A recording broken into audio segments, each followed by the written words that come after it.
It could. Let me tell you, if I had a nickel. So, of course, Gene was born with an Radio Shack TRS-80 computer in his arms. Yeah. So he has been doing this for a long time, and tonight he's going to give us the benefit of his knowledge as applied to, hopefully, for book marketing. Indeed. Thank you, Rick, for having me here. And thank you all for having me here tonight. I'm very, very excited to talk to all of you. Hearing a little bit about what each of you are working on or are looking forward to learning more about, whether there's things that you may already know, there's always something else, another perspective to come into digital marketing with, no matter how much research or how much time you're in there. For me, a lot of times learning from other people, I do the same thing. It's like, I'm tunnel vision with something that works, and then when I hear something else, it's like, I had no idea that was there. I had no idea how to do that, and I've been in there this whole time. So, we're always, looking for things to learn. So for those of you that are brand new, that are looking for ways to kind of get into this, this is a great place for you to start as well. I'm going to kind of go through things here. I'm going to try to take my time as much as I can. Bless you. I'm going to try to take my time as much as I can, but what I want to do is make this interactive. So as I'm talking and as I'm going through my slides, I want you that if you have any questions, by all means, stop me, raise your hand, and let's have a dialogue about it. Each of you are working on individual projects that are not necessarily the same with everybody else, but there are concepts of things that I'm going to be talking about that all of you or most of you will be able to share in each and every one of these concepts. So at the end of this, I have two concepts for those of you that are writers that are working on books and things like that. I have two concepts for you that I want to share that I think that I've seen that work, that I think that you'll enjoy as well, because Rick gave me some heads up. I think it was yesterday we talked, or the day before yesterday. He said everybody in here needs to make $1 million by midnight, so I don't have much time. So I'm going to do my best, and like I said, by any means, let me know if you have any questions as I'm going through. Okay? So let me first talk about the company. So sorry, already. That's good. I'm going to talk about presence on the website, on the internet, and optimization, how you attract customers. Not necessarily from a website perspective. I'm going to touch on that a little bit. This is more on the social media side of things that all are. The way that I look at social media is more of arms and legs, appendages, if you will, to your website. It's very much still necessary or very important for you to still have a website these days, regardless of what's out there in terms of micro-publishing, because all of these are areas or platforms that you don't own. You own your website, and so to address your question, yes, it's very important for you to have that. But all of these things that I'm going to be talking about are tactics for you to use on these other platforms to attract and to engage and bring back people to your website to then give them more, to sell them or give them more of you or learn more of you and things like that. Okay. So let me tell you a little bit about my company. Like Rick said, I wish I was born with it, but I have been in technology for many years since I was a kid. I'm an '80s baby, and when the Tandy 1000 came out, I adapted to it. My parents bought it from Radio Shack, and it was really cool because they just bought it, set it up in a table next to the dining room, which is, if you grew up in, like when I grew up, the dining room was the area that nobody really went into, and so it was perfect because I could just sit over there. I would work on it, and they would always ask me questions, and I figured everything out, and they never touched it. From there, I just progressed all the way through and never really stopped. And so in 2008, I started my second company, which is jpDesignTheory, and where we work with small business owners, entrepreneurs, hobbyists turn into the marketplace, into e-commerce, where we would build websites for them, and we would also carry them through that process of getting their website published, getting their website out there on search engines, getting their website recognized and marketed, and then all the other things that come behind that, whether that's email marketing and social media and things like that. We also created, a couple months ago, created a new Facebook group called the Hero Academy. For those of you that are looking for tips like this that I'm going to be talking about, it's a closed group, but it is open to members. With the only thing that I would say is that as long as you're willing to engage, that's what I'm looking for. But in this, I do talks like this once a week that are free. There's no charge to it whatsoever. All I'm looking for is an active audience that is looking to learn and looking to ask questions. So by all means, if you're interested and if you're on that platform, you can find more about us there. Now, this is me. That's my name. I'm Jean Purplant, jumping up beyond French for those of you that are there. I am a father of 3, husband of, 15, this year will be 15 years. And again, this is something that I enjoy doing. I've done it so long that it's kind of a part of me, and so it's not something that I find labor to do. It's more something that is an extension of me. I'm in it all the time. I'm reading articles all the time, and I'm consuming this content all the time. And so the other reason why I created that group was because I have so much information that I'll have conversations with my clients on a one-off basis, and then realize that over time I'm having the same conversation over and over again, exposing the same things over and over again. So I figured, let me bring out that into a platform where I can share it with more people. Okay, so this is also one way for me to be able to do that as well. So I'm thankful for being here. All right, so the focus of what we're going to be talking about tonight really more so is on these top 5 social platforms. Really, I'm going to focus on 4 of them. Snapchat is up there because it is still relevant. There is still a lot of active users that are using it. But for the most part, I'm going to be going more deep dives into the other 4, which is Facebook, Instagram, LinkedIn, YouTube, and then again, like I said, Snapchat. These are all places that you should be paying attention, and I want to get into why next. Before I go any further, though, however, I want to ask you guys a little bit of a question. For most people that I talk to, they fall into these 3 categories. They're either curious but apprehensive about social media or digital marketing. They've started it but abandoned it, like Tess back there. It's like, I've got these accounts, but I'm not really sure, how to use them, how to grow them. And then there's also some that have been in it for a while, and they have a certain way that they've been doing it, and I call them, they're romantic in their ways. Like, there's a way that when I got on this platform, that's how it worked. That's what I'm focused on. So for those of you, I have something to talk about for every single one of you that are in here.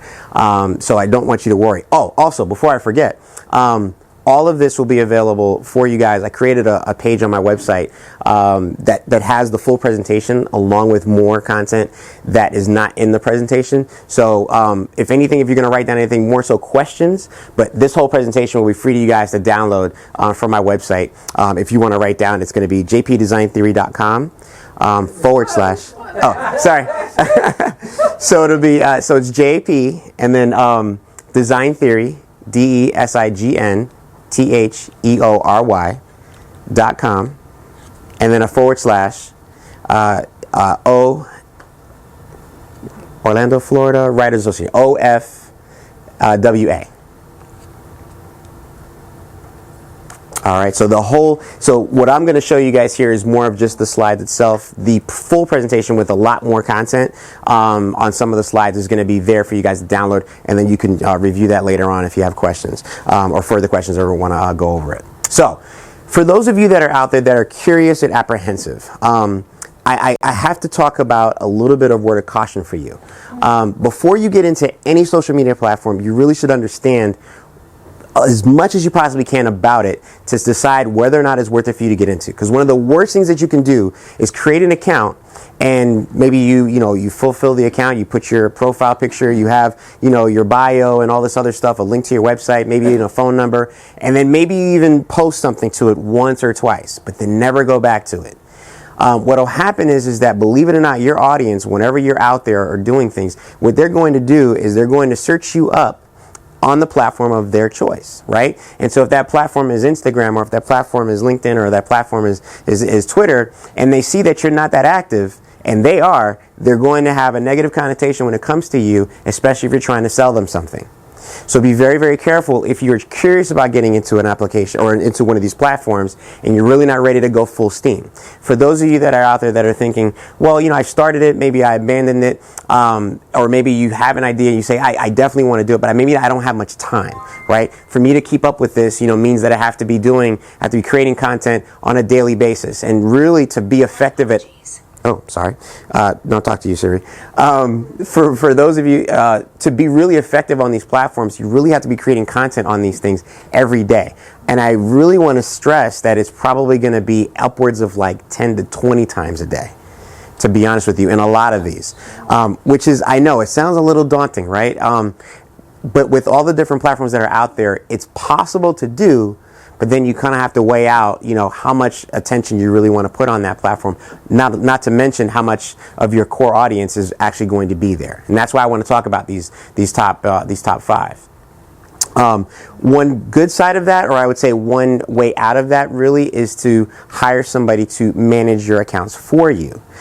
That comes with caveats as well, because then they have to have the same same cadence that you have. They have to have the same delivery that you have, personality that you have, because one thing that is also easy to tell too is that when an account is managed by somebody who is not you, and you're out there, maybe you're doing a book signing, maybe you're doing a meet and greet, and you're talking with a certain type of tone or a certain type of, you know, comedy or a certain type of snarkiness that Rick says, right? But when they go back on your social platform and they see, yeah, that's not the same person at all, that's not how they talk at all, you know, they'll notice that. And so also, depending if you're paying for it, there needs to be a level of engagement. So let's say, for example, you say, hey, I've got a new book that's coming out, it's gonna be about this, that, and the third, and you post that on a Tuesday, let's say at 3:30 in the afternoon, and then maybe somebody finds that at 5:30 and they reply back to you, but then you've already put your phone away, you're working on dinner, and by the time you come back to it, it's maybe Saturday. That person's attention went from like here, gone.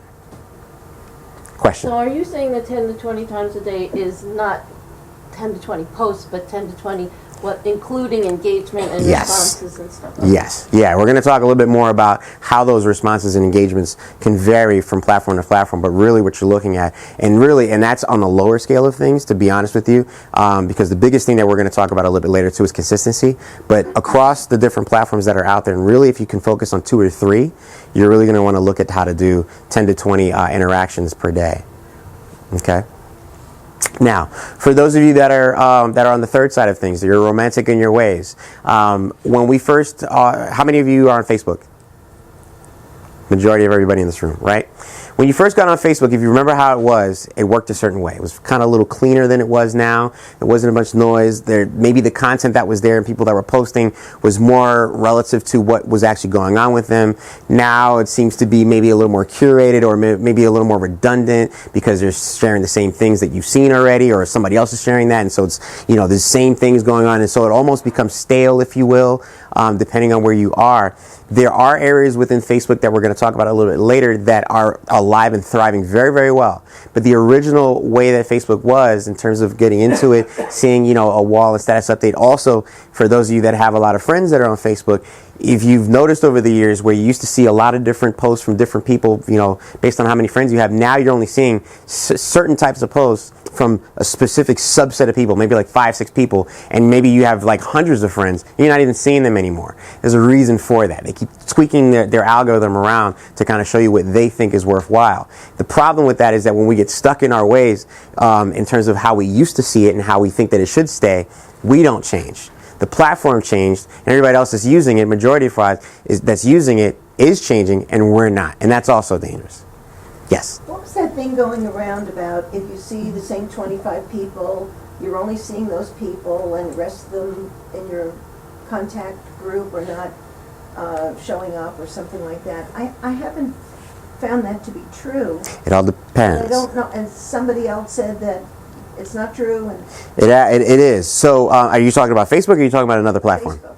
Yeah, it may be true elsewhere as well. I don't know. So what they do is they're looking at your interactions on that platform. Now, who's they? Facebook. Okay. Their algorithm is set to where, you know, especially to where how active you are. So if you're only on Facebook a couple times a week, maybe even a couple times a month, what they're going to show you is going to be different versus someone who's going to be on there, you know, several hours a day.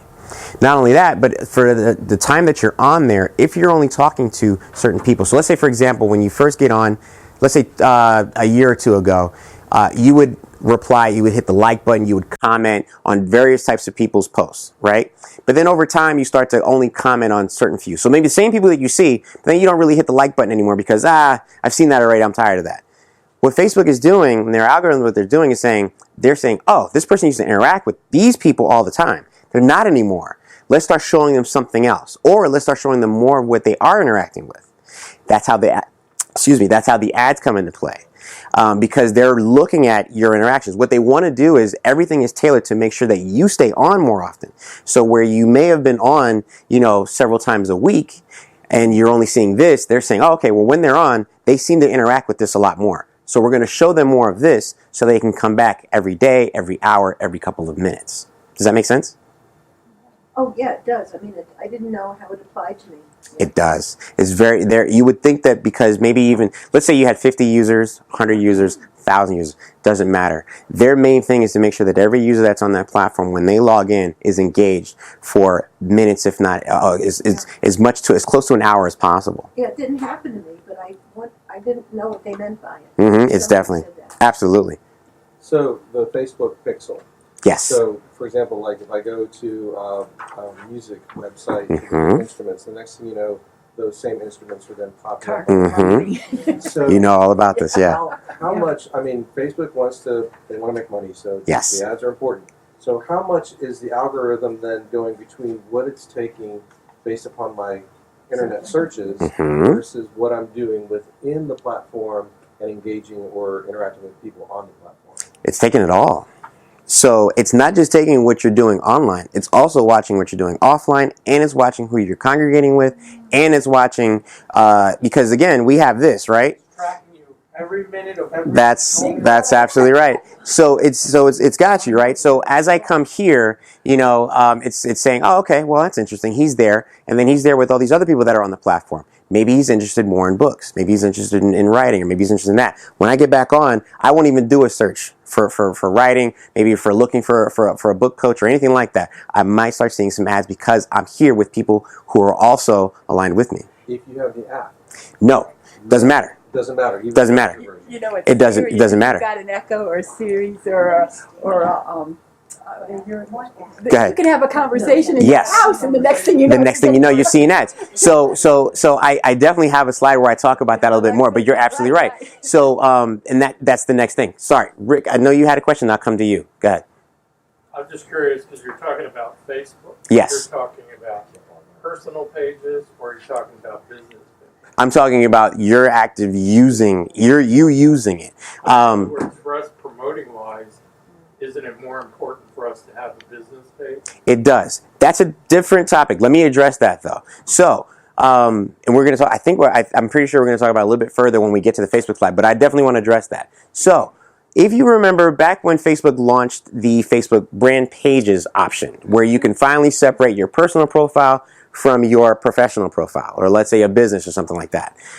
When you did that, you were able to do that under the guise of, it could be anybody. It didn't say, it wasn't attached to your name or anything like that. You could just have that business. People could like it. They can engage with you. You can have your own status updates that were there, separate from your personal.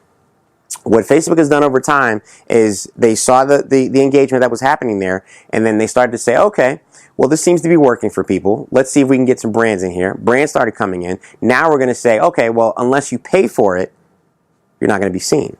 And so while you still post on the personal side and they're watching you, they're also still watching on the brand side too, because as you're there, what will happen is they'll start to serve up ads for either your competitors or for people that are, or companies or business that are associated with your brand page. So all of those things are being taken into account. Let me address one more thing though, what you said about the Facebook Pixel. There is a snippet of code that you can get from Facebook for those of you that have websites where you can install this code on your website. So then when someone comes to your website and they say, oh, okay, I was coming here looking for this. Maybe I bought something. Maybe I didn't buy anything. Maybe I downloaded a PDF. No matter what happens, you were interested in this website at some point. When you come back to Facebook, if you're using Facebook ads, you're able to serve up your ad right to that person. So that way so let's say, for example, like you said, you went to your website, or maybe you came to mine, and maybe you were interested in photography, you were interested in maybe one of my talks. And then if I have ads that are running, next time you come on Facebook, you'll see my ad. Without even looking for me, you'll see it. And so what they're doing is trying to make it more synonymous with your interests, to then serve you more. Because again, me as a person who's paying into the company and to Facebook to promote my ads, they're going to say, hey, listen, we know exactly who's interested in you because they came to your location. They came to your website. They spent this much time on there. And while they're there, let me go ahead and back and tell you about who they are, how much money they make, what their college education is, or what their education is, and what city they live in, or what zip code they're in, and all this other stuff. We're going to get into that a little bit further. But it's amazing how much data they actually have on you, whether you're on the platform or not. Hold that thought. Let me come to you. Sir in the back. Oh no, I'm good. You just want to, okay, comment on the phone. Yes. Just a follow-up question. So if Yes. I turn off location services, does that then avoid Facebook being able to track me even if I don't have the app? It might. But I mean, if you're watching anything, who was the one that was doing data security? I think it was you. Was right about data security. If you're paying attention to anything that's happening in data security over the last couple of months, they say that it's turned off, but is it really? Because a lot of times they're sharing your information with other people too, with other apps per se. So while you may say for Facebook, in some apps, some phones, you can say, hey, I don't want this to track my location, but I want this one too. Well, guess what? They're working with Facebook as well. So they're going to share that information. Let's say we get up here and we take a photo together, right? I tag this location. You may not have your location services on, but I tag that location. I tag the location and I say you're in the photo with me. Facebook now knows you're with me, right? And facial recognition, right? Because they're like, oh, do you know so-and-so? Yeah. Did you want to just auto tag them? Sure. Auto tag everybody. Everybody in this room is with me. They got it. Whether you have Facebook or not. So, all good stuff. This is what I wanted to get into, and we kind of jumped ahead, which is great, where I can't stress enough about how important it is for you to get familiar with your analytics or with your data. Every one of these applications has a way for you to find out what's going on with the interactions with your posts or your publishings. But all of this is just as important as having that on your website. For those of you that have websites, and those of you that don't, I highly suggest that you do, because again, these are all ways for you to draw people back to you. But on your website, you should be using analytics from Google, which is called Google Analytics. And it's a free snippet of code that you can add in there. But that data will tell you so much about what's working and what isn't working in terms of the people that are coming to your website, where they're coming from in the world, in the country, in the city, in the state, what words they used in Google to get to you, how long they're spending on your website, whether it's good or bad, which pages they're going to, how they're getting navigating through your website. All of these things are important for you to have, not just on your website, but also for you to understand how that's working with these platforms. Because the unfortunate side of the way that these platforms work is you're actually the product, right? It's free for you to use, but they're harvesting your information, and so that's why it's free. And so they're taking that information to then sell or be able to market back to you. Now, we're used to that because that's just what it is. You know, when we go to Disney now, they have these wristlets that we wear, and they can know exactly what we were interested in, what rides we went on, and where we shopped and whatnot, just by wearing the wristlet, whether we know it or not. Right? That's just the way that it works. Yes. Oh. Yes, it's amazing, and like what you were saying, it's funny too about the smart speakers and things like that. They say that they're not listening, but they are, because they have to. You have to know when you call for when them. you call for them, so they have to. Exactly. And so whatever you're discussing over the dinner table, the next thing you know, Alexa knows about it. Tell me about it. So I had this funny situation that happened. My wife, so we have a battle at the house between iPhone and Android, right? I'm an Apple fan, she's an Android fan, and so she had gotten a new Android phone, right? And I think it was 2 days in, we were laying in bed, we're just talking, and she had put the phone down on the side, right, on the nightstand, and we were talking to something, and exactly what we were talking about, her phone just interjected in our conversation and said, yeah, if you're looking for more information about this, that, and the third. We were talking in the car, same thing. Listen, I told her, I said, if you don't get that phone out of here. But it was so funny to me because it was like, it wasn't a trigger word. Now, there's trigger words you're supposed to be able to say to make that invoke them to, that device to talk back to you, whether that's a smart speaker or what, but they have to be listening for that. No Exactly. And then maybe and not only that, but they're also listening for certain similarities of the trigger word. Like I can say, I don't know what to do, but I can say, hey Siri, do this, and then my phone and all of my devices will say, oh, okay, I'm listening, but all through that, they are listening to see if I say Sarah, maybe I say Siri like that or whatnot, and that's how it works. But you can. That's probably the safest. But I mean, how often are you going to remember to do that? Well, I mean, when I turn it off, I just mean that I take off the light. Oh, you mean you're putting it on standby? Yeah, I don't know, just. Yeah, when you hit the sleep button, that's putting it on standby. Okay. So that's not off. No, I don't even do that. Yeah, right, because you just let the screen go off and, and time's out. Right. You can change Siri that it's not voice activated. You can. You have to use the home button. You can. So there's a way to do that. You can. Rick. So I have an idea for a book called The Siri Murders.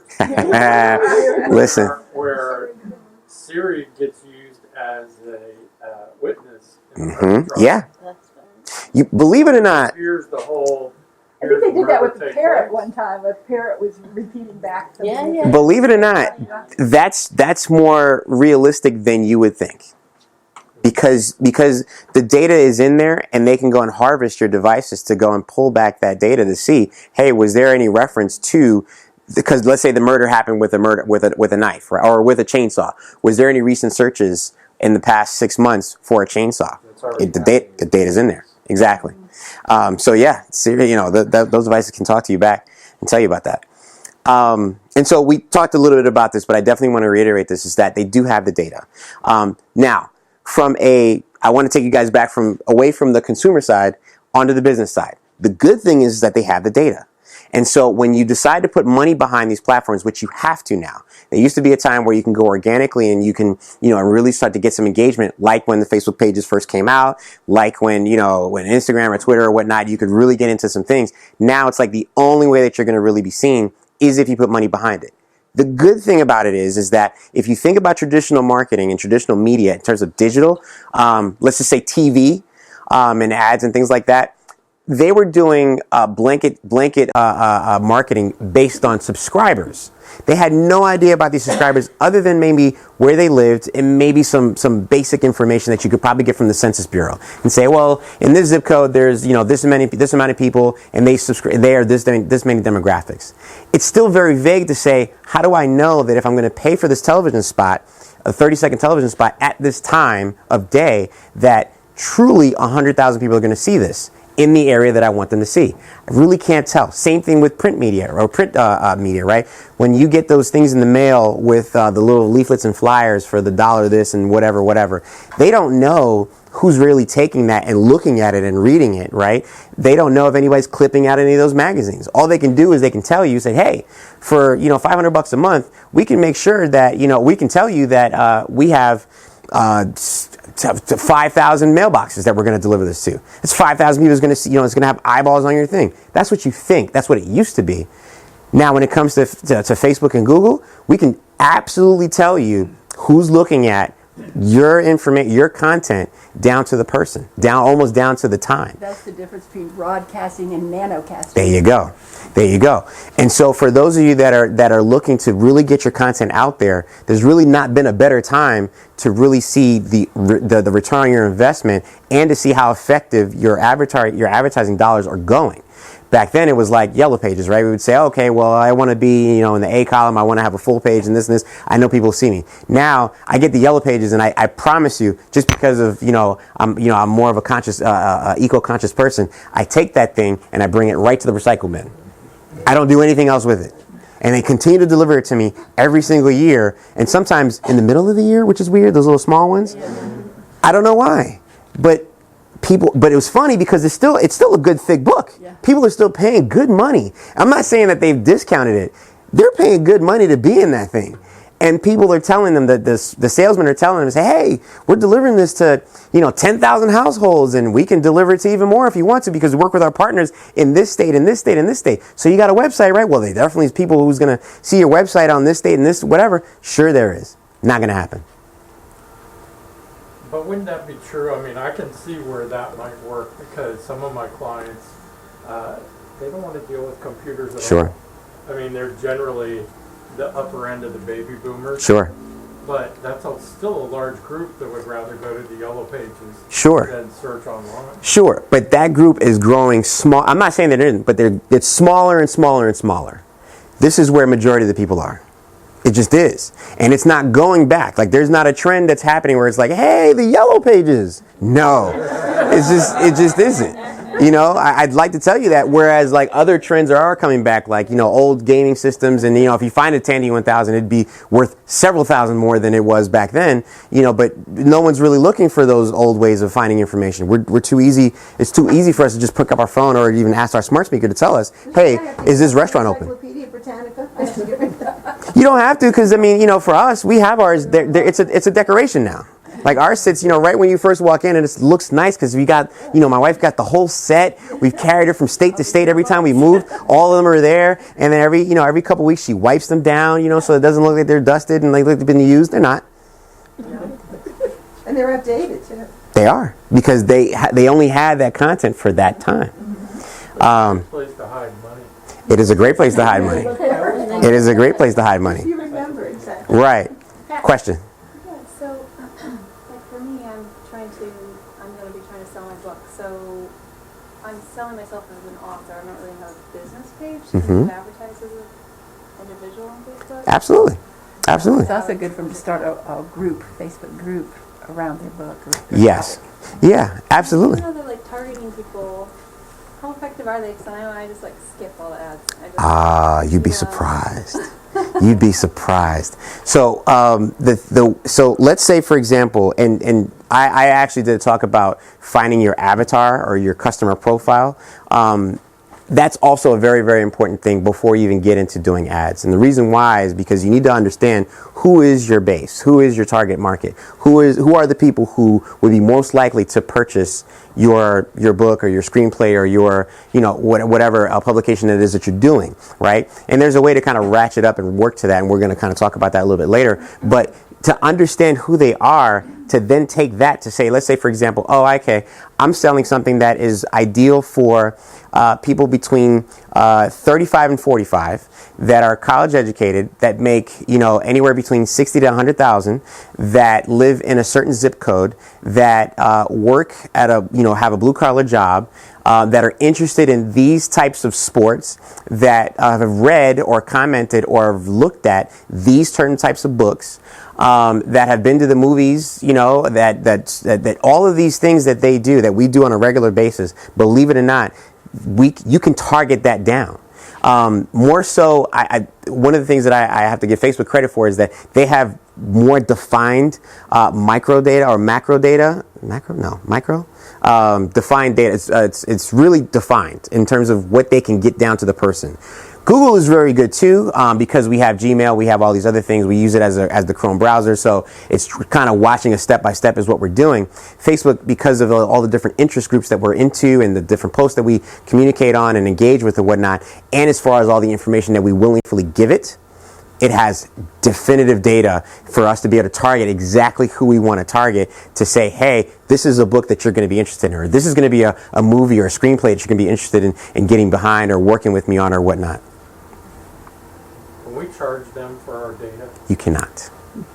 I mean, it seems like You would think so. Something on 60 Minutes where I forget what the girl's name was, but they had actually affected the presidential vote. And this company is now out of business. Oh yeah, Cambridge Analytica. Cambridge Analytica. Yeah. Cambridge Analytica. Yeah. And basically they mined Yes. about a certain percentage of 70,000. They had 5,000 data points on a large group of Facebook users. Yes. Yeah. And with that information, they were able to affect Absolutely. the election and all that. And Right. then the one guy in it was trying to get his info back. Right. Or he wanted to find He just wanted to see what they had. how much did they got on Right. it. Show me what you got. Right. And they basically stonewalled them. Right. It's a really They good. finally put them out of Cambridge Analytica out of business. Yes. It's The Great Hack. I highly recommend that you guys go watch that, because what he had to do is go all the way to Europe just to start the litigation there because of the way their laws are, because he couldn't do it here just to get that information. Is that But now they're documentary or a taking book? It's a documentary. They're taking our info. Mm-hmm. I mean, is this in some kind of EULA agreement that when you go to Facebook, you're saying, yes, you have permission to mine all my info? Yep. And can we even access or use these services unless we do give them permission? Yes. So as soon as you sign up for any of these things, even for you to use your phone, if you have a smartphone, it has that same user agreement. And in order for you to use it, you have to agree to it. And the problem is that if you ever had a phone update, right, what they tell you is like, hey, we've got a phone update, you've got to do this or whatever. And for you, you're just doing this. Except because it's pages and pages and pages of information.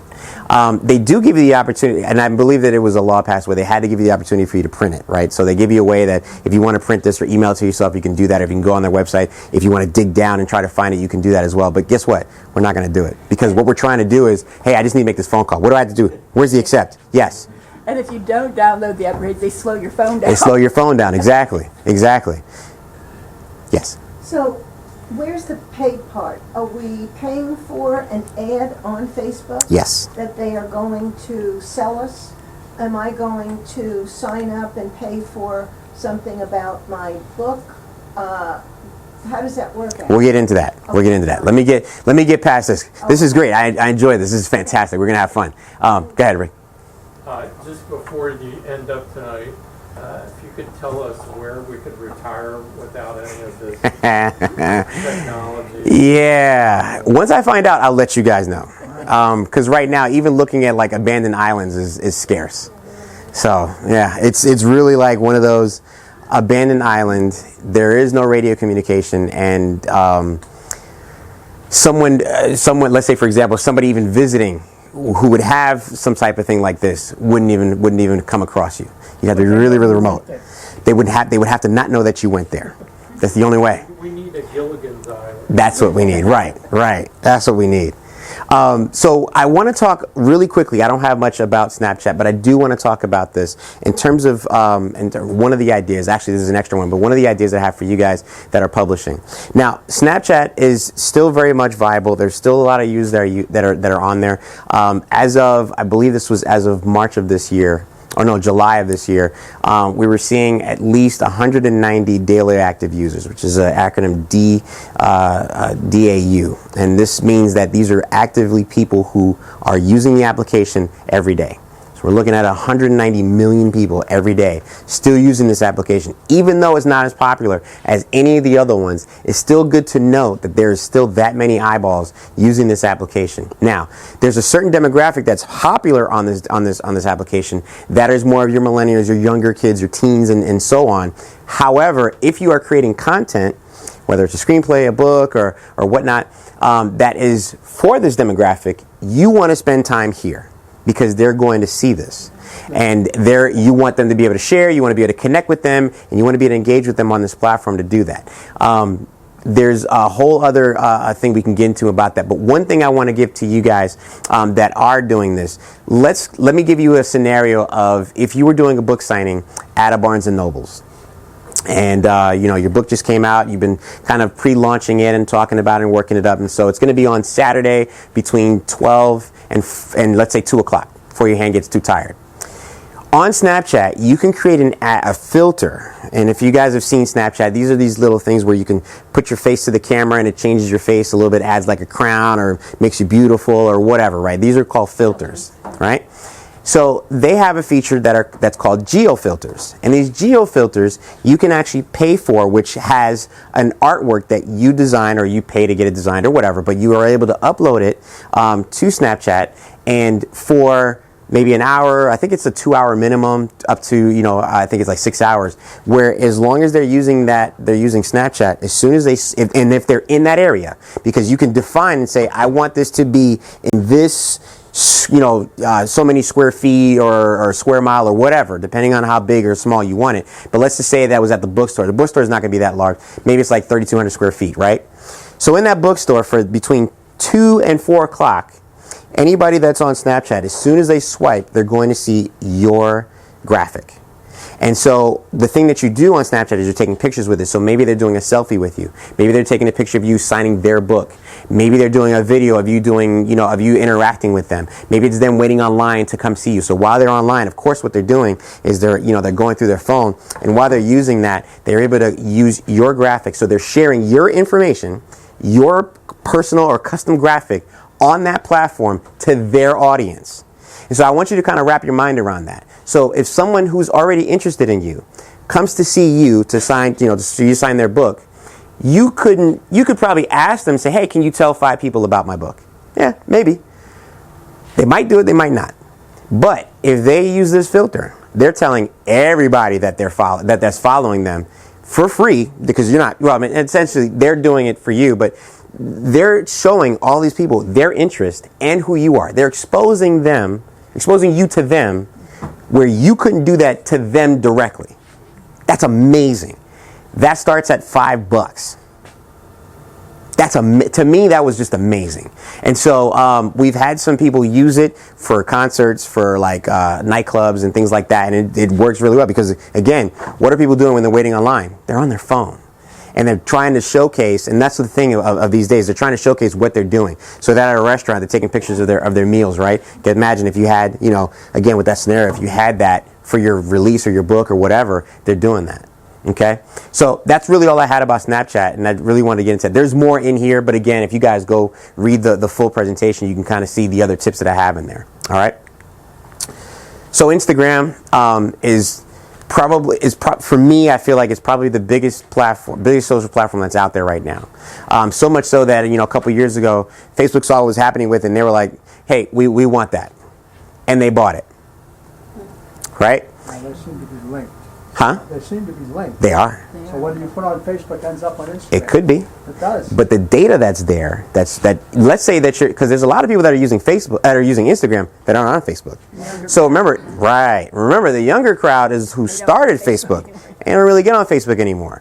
So in their minds, they're thinking, Facebook's dumb and it's tired. My grandmother's on it. My mom is on it, and she's seeing stuff and she's commenting with spelling errors and things like that, driving me crazy or totally out of context, And I'm like, stay off. Fine. I don't have to worry about that. I'm just going to leave altogether.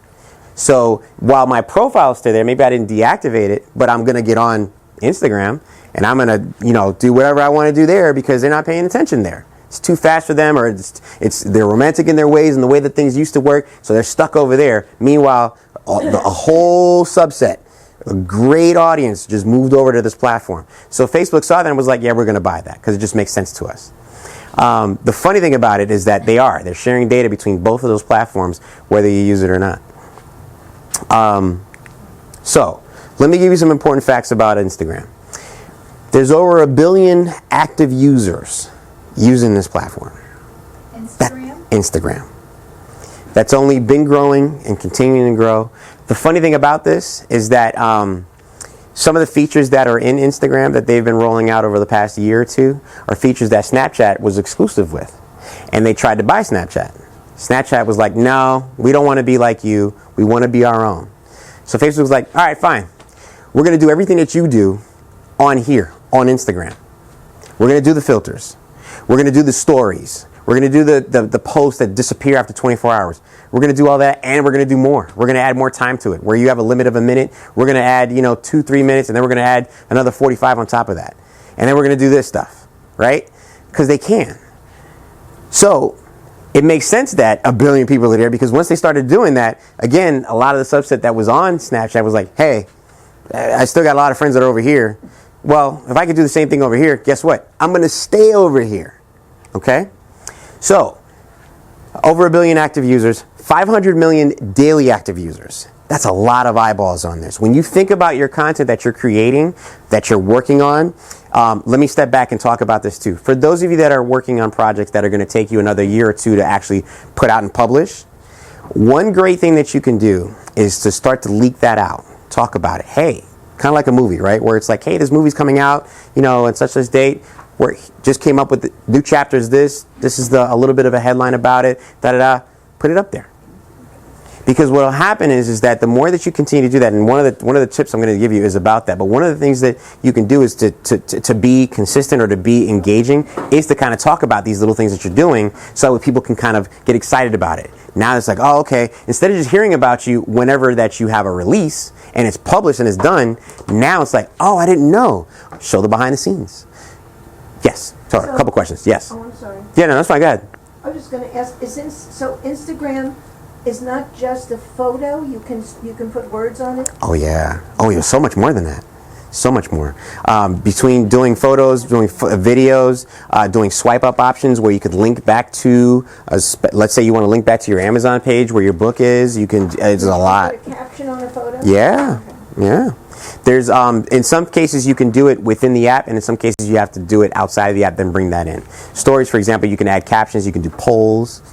You can ask questions. People can type in. There's a whole lot of things you can do within that app, within the app now. There was another question. Yes. So I do photography as well. And Great. Instagram, my understanding is that, like I said, started as something that was more geared towards photography. But Right. you're saying since Facebook took it over, people are then treating it more of social media than just being exclusive. I don't want to blame Facebook as taking it over to where it changed from that. That definitely was the thing, and that's why I loved it, right? And I was there for it. What happened was that people were starting to use it for every day, and the same way that they kind of use Facebook to kind of give those status updates, saying, "Hey, I'm at the gym, going to the movies," and things like that. They were doing the same thing here, except without having to get in Facebook, and again, because they don't want to be with the other crowd or the older crowd or whatever. They were able to do that in a even micro, a smaller, faster way. So with Facebook, you kind of had to go in, hit post, add whatever you want to add, then add a photo, and then this is like it's a little faster than that. And so and also the eyeballs were there too, so more people were there. So yeah, good question. Yes. So I was going to say, I could never post. I'm not a poster. Okay. But I'm new to Instagram, and it makes it so much easier. You have a picture or a meme or whatever, and then it automatically, once you post it, it shares to Facebook. You have the yes. Business page on Facebook. So Right. It's a lot easier for me. Right. Not only that, but there's other areas. So like Tumblr used to be connected, and I think it still is. You can go to from. I don't remember because I don't use it in that way. I want to say they do have the option for you to plug that in. If not, you can use another service like If This Then That, and that can do it for you. But yes, so what's cool about that is that once you create your profile, they have these little options. So when you create your post, it shows you, hey, do you want to tick off to send it to your personal page or your business page? And so for those of you that have, like a business page, maybe you want to, continue that, that same concept of what you're posting on Instagram, but then you want it to go to that instead of your personal page. You do have that in there. So do you have a shortcut? Because I know with Instagram, it really kind of takes from what's on your phone, but I empty a lot of my photos onto my computer, and I'm on these groups where they say share, I do travel writing, so they say share a wine photo, and my wine photos are already stored on my computer or on my Dropbox or something. And I don't have my Dropbox easily accessible on my phone. Sure. So is there a way to put it back? So I don't have to keep switching from computer to phone and. Dropbox is a good solution. Google Photos is another, or Google Drive is another, because then as long as you're logged into your Google profile, you can always access it, especially if you have it on your computer and your phone, which you typically always do. The Photos app is a good one there. If you're looking for being able to sync or have the same data or content in different areas, so that way whether you're willing to, at this moment you're willing to post, but it's like I'm not at home. But then I also put a lot of photos on Facebook, and now I'm like, oh crap, some good photos are on Facebook, and I don't have them. So I've downloaded some. Those you'll have to repost if you're going to go to Instagram with them, because they're not going to be readily accessible to people who are there. Yeah. It's not good to store if it's your only copy of it, though, because they I own it. I know, I've been trying to take them off and stuff. Yeah. I do want to, on the photography side, I do want to touch on that, and that's a really good point. Let's take a second. Understand that as you're using these applications, you're kind of giving away your rights to things, right? And so while there have been some cases here and there about copyright and things like that, you definitely want to use an air of caution when putting content on these platforms, right? Because somebody else could come right behind you. As a photographer, there was a story about a year or so ago of I forget the name of the group, but she was an artist, and she created artwork, and she had posted the artwork on Instagram, right? I mean, I'm talking about actual artwork, and there was a guy out of New York who saw it, took the artwork, screenshotted it, and then printed it, and then sold it to a museum. Sold several pieces of this. He sold them, I think it was upwards of several $1,000s a piece, right? Made a bunch of money from it. They went back and forth in terms of litigation between that person, the original artist, that guy who stole it, and Instagram to try to get this all figured out. And I believe they lost their first time around. And it's amazing because as a photographer, when you're getting out there and you're choosing your shot, you're taking your time to do that. It's something that's a part of you now. Now it's you. It's almost like your child, right? And if you ever see somebody else use that, you're instantly, have a feeling of like, So as you guys are writers and you're creating these concepts, you kind of have to use an air of caution.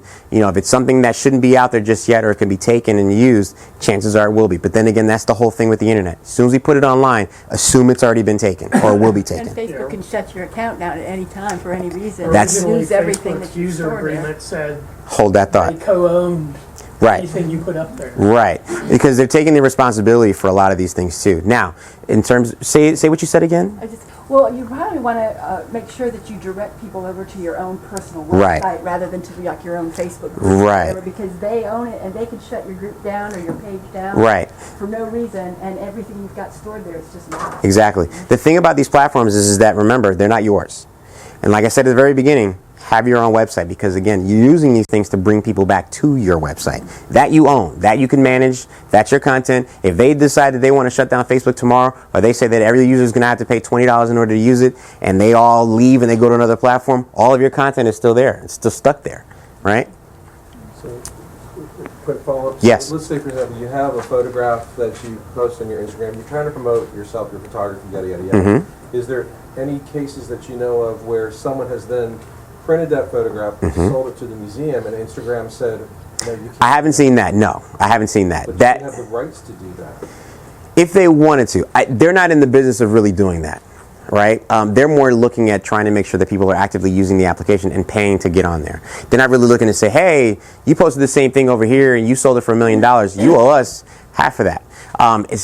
They're not really doing that. Thankfully, they're not. Not to say that they can't, but they're not.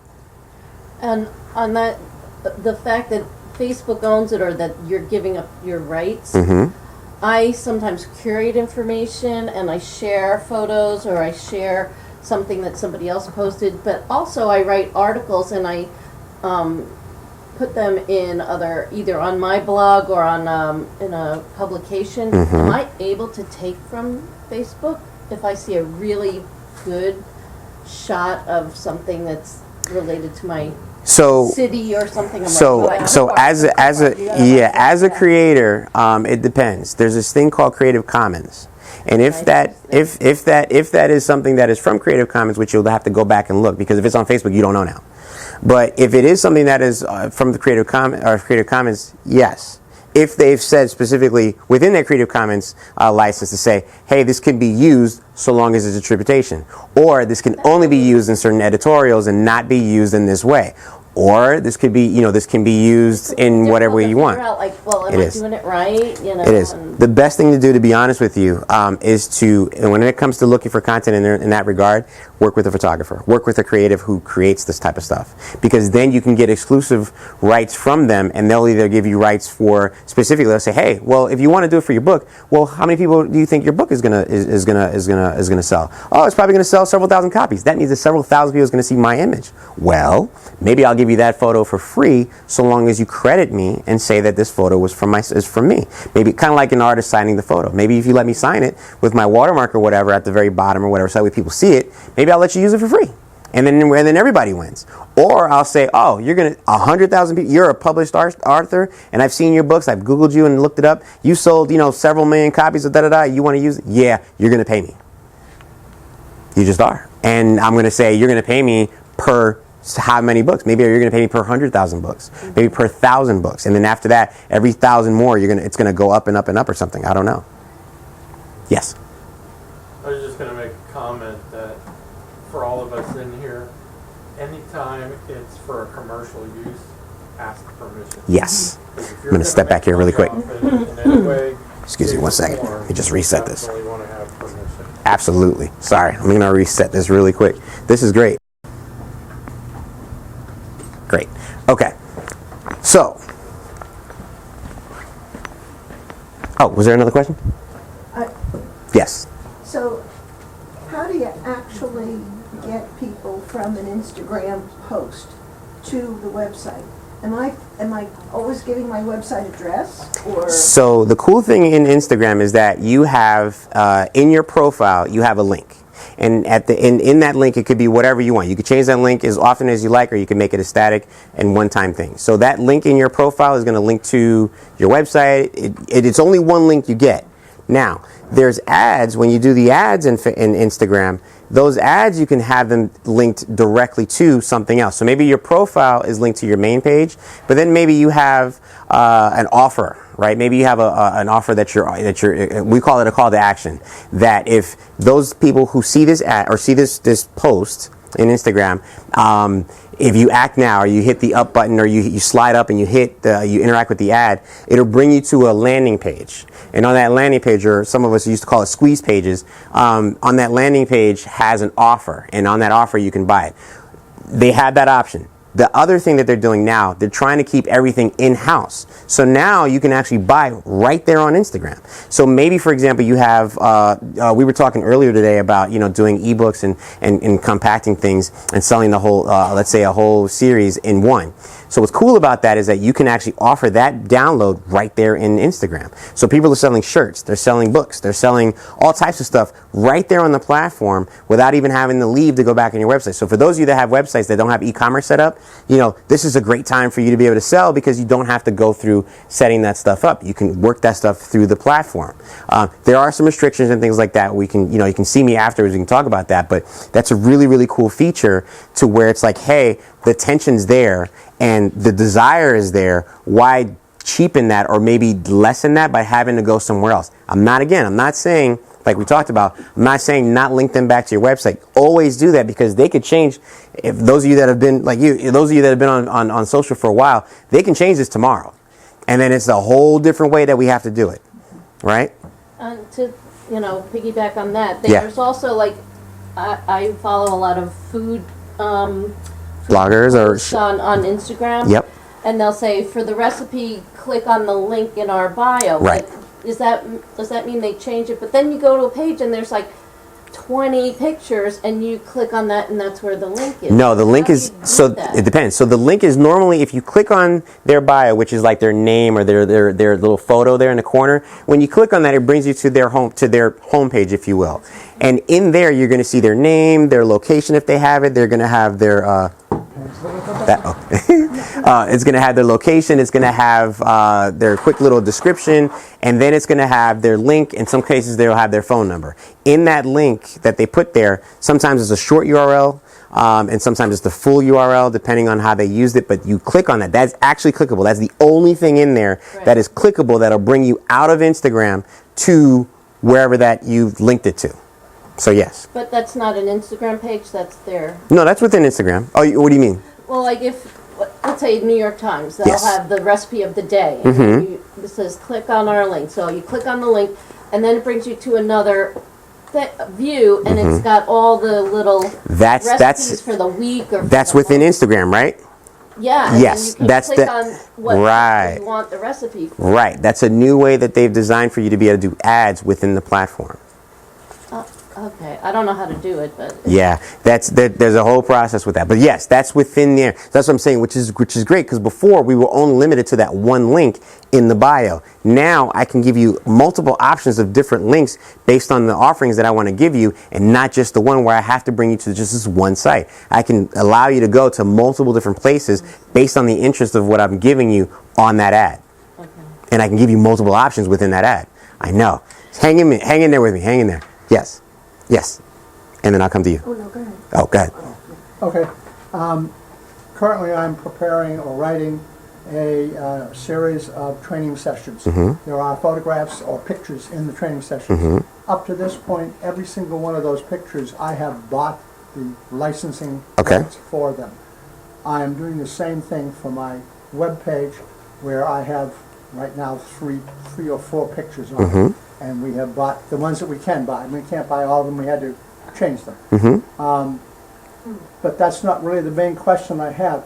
Something that has been told to me as being a viable way to advertise is to do video ads rather than do these written ads. Yes. Because of the short span of interest. So that's the next step that I want to go into for a marketing program. Yes, and you're going in the absolute right step.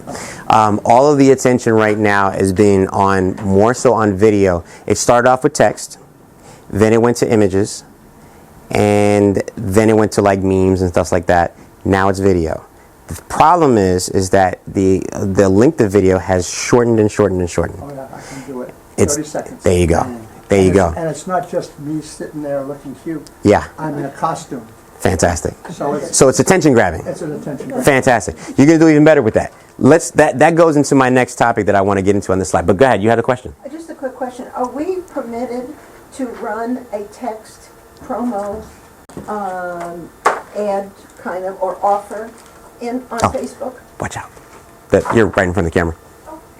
Sorry. No problem.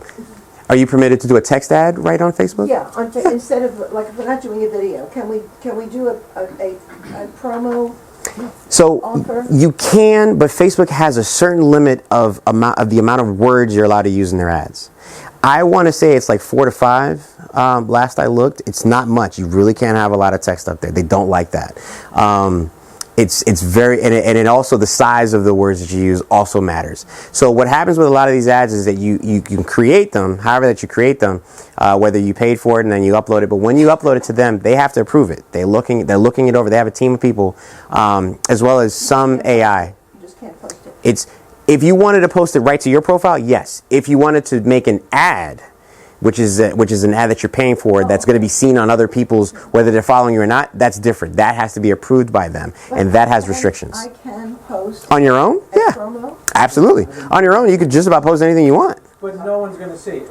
Oh, no. That's the thing. That's what we were talking about earlier, is that doing that on your own without paying for it or without boosting it, that's where the reach is significantly dwarfed. But what if, like, let's say you're on Facebook and now you post and there's a drop-down menu to say to friends, to public. So Yeah. if you choose to public, does that go to all of Facebook? No, what that means is that, so for those of you like me who use Facebook, because of the security things, I have a stage name that I use on Facebook to kind of differentiate the personal side from my business side, right? Whenever I post on Facebook, I have those same options: public, friends with acquaintances, or to a certain group. When I say public, that means that if someone wants to look up that name, those things they'll see, because those are public. Those are public posts. However, if you're not a friend of mine, everything else that I posted that are for friends only will only be seen by friends. And then there's also a level of like friends of friends and things like that. So even though it is public, still somebody has to go back and look at that, or look to your profile to then see those things. Doesn't mean that everybody's going to see it. Yeah, good question. Okay. I'm basically have been posting twice a week to Instagram, not Instagram, LinkedIn, Twitter, Ooh. Facebook, and it has been a promotional text, very short, Okay. 2 sentences, and say something is coming. Okay. Okay? Now it's almost here. It's actually going to happen in the next, hopefully, next couple of days. I have been doing that, and as a result of it, I get an average of 100 to 150 people who are trying to follow me on Facebook. Oh, okay. I have well over 4,000 people following me Yeah, I think between Twitter, Facebook, and LinkedIn. Okay. And I get searches on LinkedIn, 80 to 100 people who are trying to figure out who the heck I am. Sure. So it's working. Absolutely. So we're going to talk about LinkedIn too in a little bit. Let me give you guys some case studies on Instagram. We're good. Time. All right. Okay. I'm going to try to move a little faster, but all these questions are great, and I definitely don't want to negate them. Thank you for having them, and let's continue with that. Let me give you guys some case studies. Right. When it comes to Instagram, some of the things that work the best are inspirational posts, which is the post that's like, when you get on there, and it's like the little sunset or the morning dew, and it's like, your day will be awesome, after you have your coffee, or whatever, stuff that they say, right? Those posts, believe it or not, those inspirational posts do fantastically well. People engage with them, they like them, sometimes they'll share them or repost them and things like that. So for those of you that, are creating content that's along that way, by all means, use that. One huge thing that works really well is the humorous ones. The memes go bananas. So if you're, like I use Rick's word, if you're snarky like he is, and you're able to kind of create content that personifies that, on a graphic side or on a visual side, that will do really, really well, especially when people come to know you for that. So what will happen is because of that personality, people will always want to come back to see more of that because they enjoy it. right? We all want to be entertained. We all want to be educated. And those are the top two really subjects that you're really looking for whenever it comes to posting online. Either we're entertaining you or we're educating you. That's what we're really online for. Well, I noticed most people look at pictures first. Like even in a newspaper, they'll look at the picture, then the caption, then the stories. So if you put a picture up there or you put a thing, for instance, you say inspirational or whatever. Suppose I did one that had a picture of the ocean and a beach, and it said, life is a beach. Until you get sand in your underwear. Right. Okay, so that would be both humorous and inspirational. But then am I allowed to put my web address at the bottom? Of course. Absolutely. Okay. But what I would say is the better thing to do would give a call to action on why you should go there. So kind of like same thing, but it's like, for more of these, visit my website. So good point.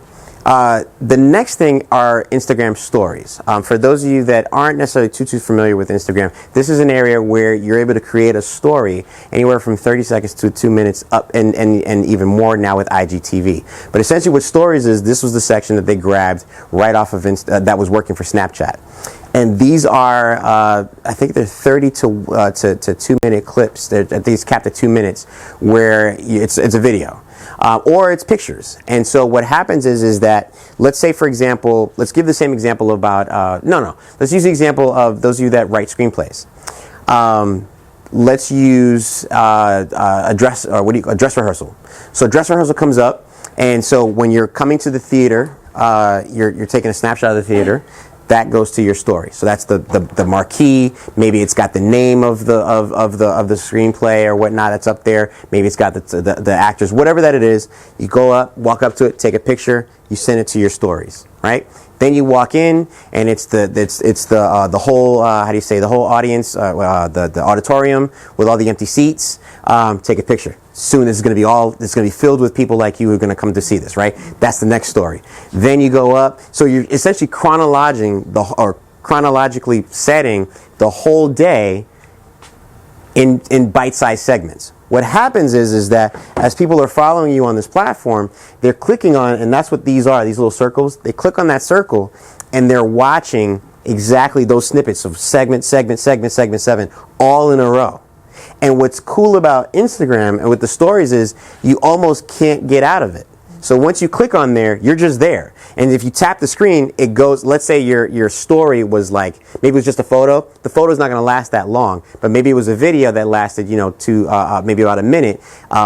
They would have to click on that to get to and what it would be taken to is the next piece of the story. These stories only last for 24 hours. So the barrier for you to worry about how perfect it needs to be or how much production you need to put into it, all of that goes by the wayside. Just capture the content and just put it up there, because this is where majority of the eyes from the slide before, we're talking about how many active users and what they're doing. A lot of the majority of them really are hanging out in the story section.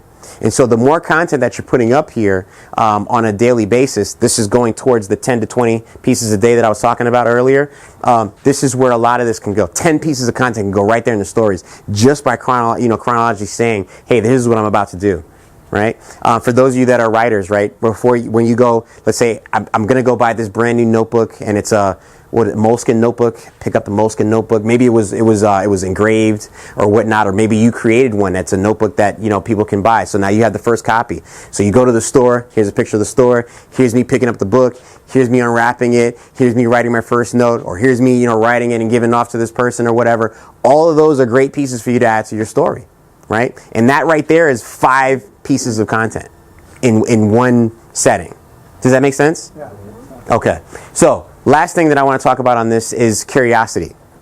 There's a really good documentary that came out. I don't know how many of you say. How many of you seen the Fire Festival or heard about the Fire Festival?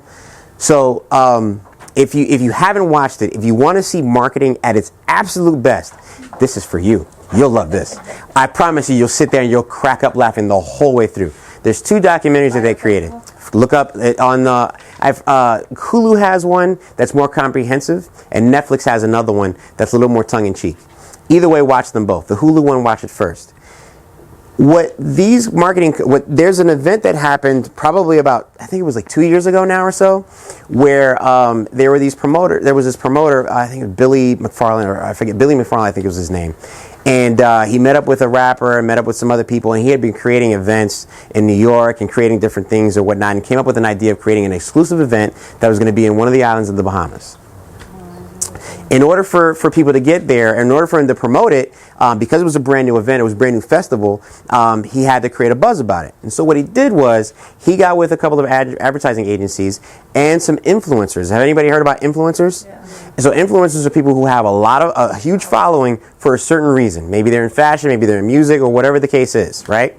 So they teamed up with, and they paid with some influencers, they paid some advertising agencies, and they said, hey, everybody, at this time of day, I want you to all post an orange block and link that to our website, right? The website had like a video, it was like a montage, a promo video of the event. And so what happened was that as people were scrolling through their feed, they're seeing this orange. And not just once, several different times from several different people, whether it's their friends, whether it's, these influencers or whatnot. And so it made everybody jump on every other platform asking questions. They're commenting on the block. They're going on to Twitter and they're asking questions about it. They're going on Facebook. Everybody's asking, what is this orange thing? I'm seeing it everywhere. As soon as you click on that, it brought you to their site, showed you their promo video, told you how exclusive it was, showed you all this glamorous stuff of what this festival was going to be, even though it never happened. They ended up selling I would say millions of dollars worth of tickets and amenities and things like that for all these patrons to go. And all the patrons, for the most part, were all millennials, which was also funny. And so they took whatever money that they had and whatever money they got from their parents or whatever to go. And they were spending thousands of dollars for like these, these beachside, little huts or whatever. And all these artists were going to be there. The stage is going to be like this and overflowing alcohol and blah, blah, blah. Spoiler alert, none of that ever happened, but the marketing tactic of how they got this to work and get people to create a buzz about it for, not really much money or effort, but the result of it was phenomenal. And for that reason by itself, for those of you that are in here that are curious about marketing, I highly recommend you go watch this because it worked so well. It was very, very unique. It was something that people haven't seen before, and they were able to work with what was already working within the system and exploit that to a demographic that they knew was going to be irresistible to it. Because if you didn't go, there's this thing called FOMO, the fear of missing out. If you didn't know about it, it ruins you. Like, you're not talking about this? You got to go. What are we talking about here? So this was great. You gotta get rid of the Facebook challenges that turn viral. Then you have those, right? The ice challenge and this challenge and all of those things. Those things get viral too. The different dances. All of those are things too. And it's funny because every time that you would see them, you almost feel like this need for you to do it because you had to engage, right? You can't not be the one because your friends are doing it now. Worst case, your mom is doing it now. It's like, oh my, all right, go ahead.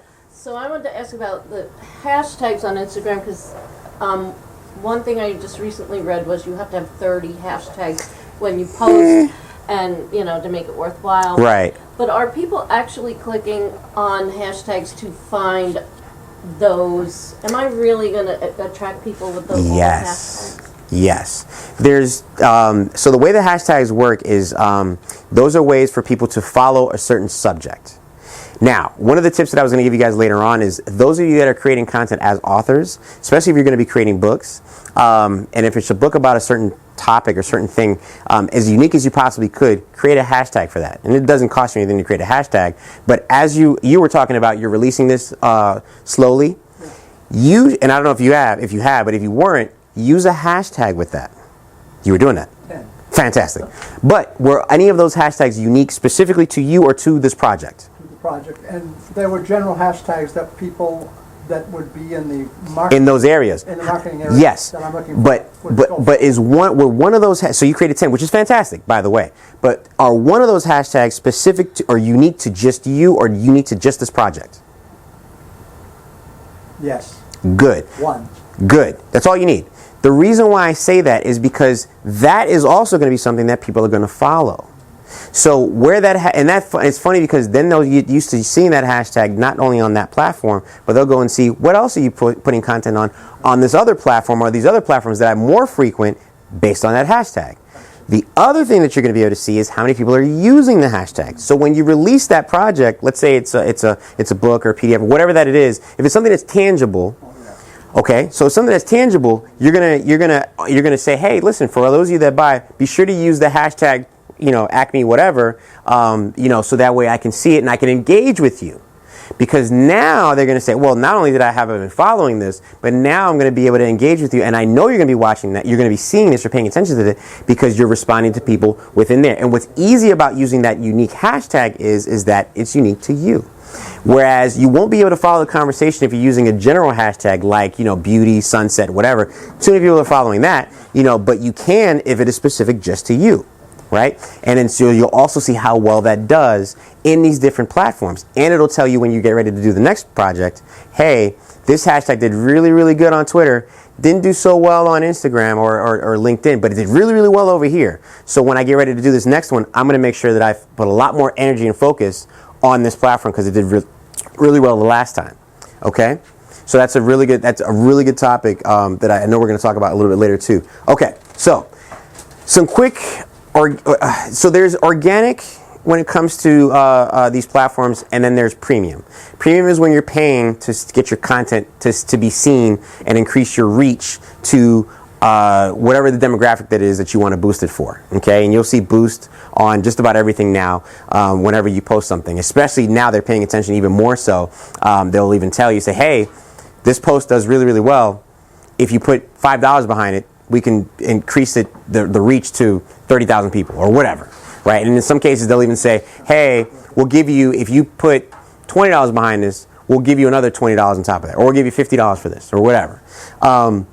Pay attention to that because that is on the premium side. Now, if you don't have the budget or you want to try to grow things organically, the organic side of things are these. To really... the posting options are what I've seen that do really, really well are the talking heads where they're taking, let's say you're talking about something and they're holding Facebook Lives, right, all of those things, right? You remember Blab? Did you ever get on Blab? Oh man, I love that platform. So they'll get in front of it and they're kind of talking to the camera. Those are talking head videos. Those do really, really well, but again, only for maybe up to 1 to 3 minutes, depending on the platform. You don't really want to go too far in them. Especially on Instagram when it comes to that, you're really only doing, a minute. Like you said, if you're doing 30 seconds, you're getting in and out, fantastic. Captions. For those of you that are doing videos, more people are watching videos on Facebook and Instagram, especially LinkedIn, without the sound on. By default, when you're watching these things, the sound is not on. So as they're scrolling, they're not seeing anything. They may see you. Sometimes they're doing it while they're in a doctor's office. Exactly. And they can't have the sound on, right? Yeah. So by having captions, they're able to still consume what you're saying without actually having to hit the speaker button, and then hear it, and maybe interrupt whatever's going on around them. Maybe they're in bed late at night and they want to scroll through these things, but they don't want to wake up their spouse, and so they're kind of scrolling that way. The downside about not having captions is that if they're not able to listen, then they are not able to listen. They won't get what's going on. So for those of you that are doing shorter form content, this is great for you because it's not going to really take you too long for you to kind of add some captions to it to kind of say what's going on. I don't know how to do the captions, but I thought of doing little signs and holding the sign up as I'm talking. That's even cuter. Are you saying captions or subtitles? Same thing.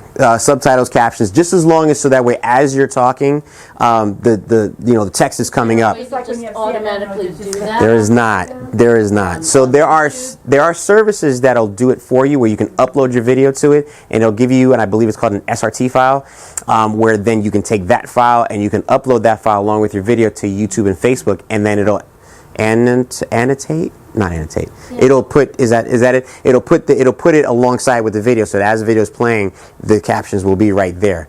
There's services that do that for you. There's a hack that I've learned about with YouTube where if you were to upload a video to YouTube and then download it right back, it'll give you the option to download with that SRT file or that caption file, and then you can take that file and edit to make sure that it's correct, and then use that and then upload it everywhere else. That'll take the file along with the video. So it's a